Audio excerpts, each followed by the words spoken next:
Hi, పల్లి ఉండలు తయారు చేస్తున్నానండి. పల్లి తర్వాత నువ్వులు, తెల్ల నువ్వులు వేసి కొంచెం బాగా వేపుకుంటున్నాను. దూరగా బాగుంటుంది. ఏదైనా ముగ్గు వాసన ఉన్నా అట్లా పోతుంది.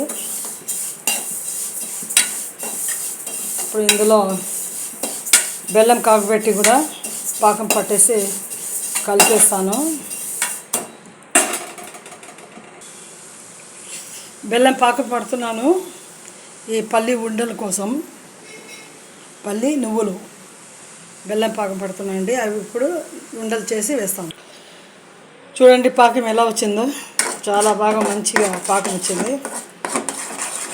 आज मैंने तिल के फली के लुंडे बनाता है, इसलिए गुड़ इसको अच्छे से गला के रखा मैंने, ऐसा पाक बना लिया. और जो ये फली के बीज और तिल है उसमें डालेगा. अभी मैंने डाल के अच्छे से माश करेगा.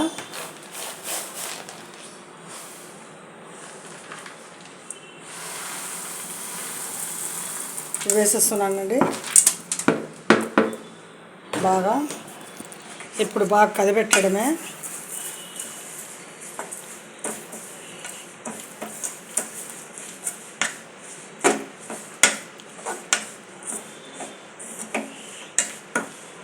కదిపెట్టాల బాగా, లేకపోతే నాకు గడ్డ కట్టుకుపోతుంది.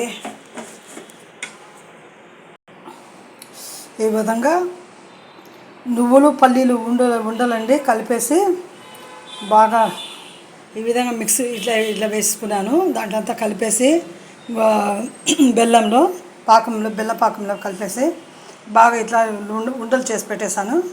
మీరు కూడా తయారు చేసుకోండి. Please like my channel, subscribe me please.